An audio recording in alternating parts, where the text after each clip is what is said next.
There are certain skills that we look at and instantly think, wow, a handstand is one of them. It looks strong, controlled, almost effortless, yet many people never really believed that they could do it themselves. And for years I was one of those people. I admired it, I tried it, but never truly owned it. And this is the story of how I decided to change that. I've always been drawn to handstands because they felt untouchable, like one of those skills you either learn in gymnastics as a child or you miss out entirely. Trying to learn handstand at 40 can sound strange, or maybe unnecessary or even ridiculous. But that's exactly why it mattered to me. I've tried it over the years in yoga classes, in the gym, during random motivated phases, but never really quite got there. I got to a point when I could kick my legs up, hold it for a split second, and then always fall out. And every time it felt like it was almost there, but never quite enough. That always felt out of reach, and over time it became the unfinished skill that I really wanted to close.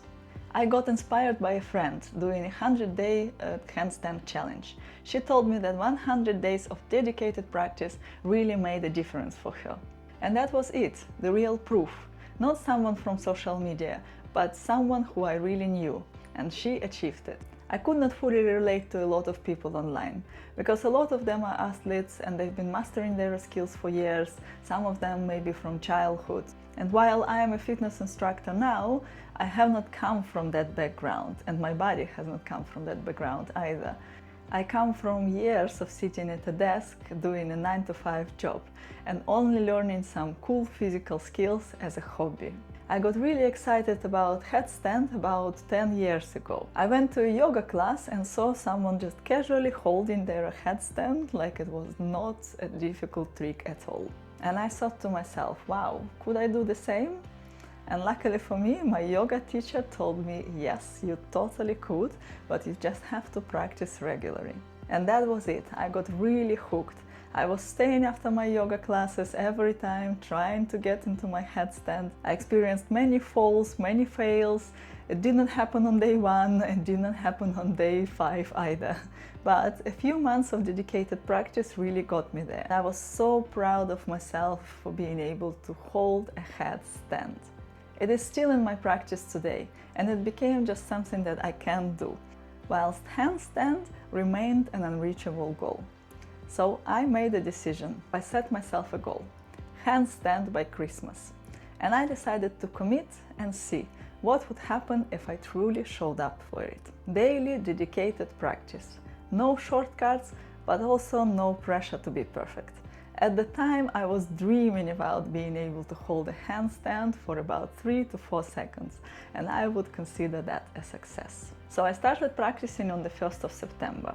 Today is September 1st and day 1 of me practicing my handstand and hoping to get it by Christmas. I won't show you all the videos of my practice and won't show you all the drills that you can do to get to handstand, because this video is not about that, but I will record probably a separate video about that.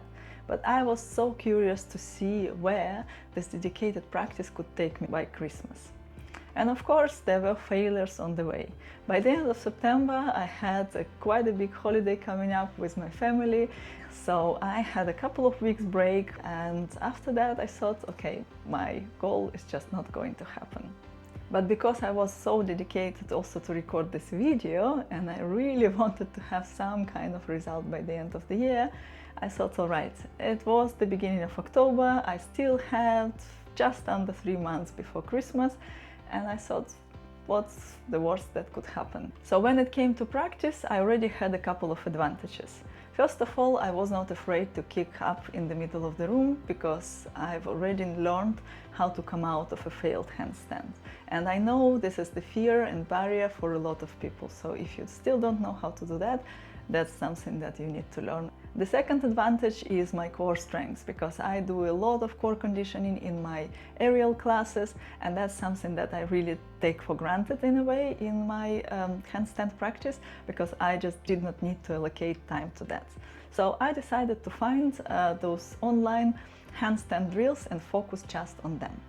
And that's when I realized that my shoulder stability was not really there, because I practice a lot of shoulder strength in my aerial training, but that is mainly pulling strength. I was lacking the pushing strength. So at the beginning I really had a lot of muscle ache after every practice, and I realized, okay, that my aerial training doesn't really complement much to the handstands. I decided to put together a simple practice which would work for my body. There is way too much information online about handstands. So many drills, so many best methods, and some of them completely did not work for my body. Progress was not linear either. Some days were amazing and I felt good. Some days I felt like I was not going anywhere or even going backwards. But slowly I started noticing little breakthroughs. My kick-ups got quieter, my line got straighter, and those tiny holes started lasting long enough for my brain to notice. By the time Christmas arrived, I honestly did not know what would happen. It's 25th of December and normal people probably are drinking and eating with their families, but I'm here at the gym practicing handstands. I filmed myself and held my longest ever handstand, 14 seconds. I feel that I am stronger and I feel that, okay, I own this skill now. I know it doesn't happen every time. I know I need about half an hour of kick-ups before I get a proper hold. But at this point, I'm really excited about taking it further, because I got that most important breakthrough. From being someone who is able to just kick up and hold for a split second and come out of the handstand, to someone who is able to hold it for 5-10 seconds now, it means that I can progress. It means that I am that much stronger. I don't have muscle aches anymore, and I feel my shoulders are being able to hold me and my hands are a lot stronger. So I will be recording lots of videos about handstands. Let me know if you are interested in any of them. And I am sure this year I will set myself yet another goal, maybe press into handstands. Let's see.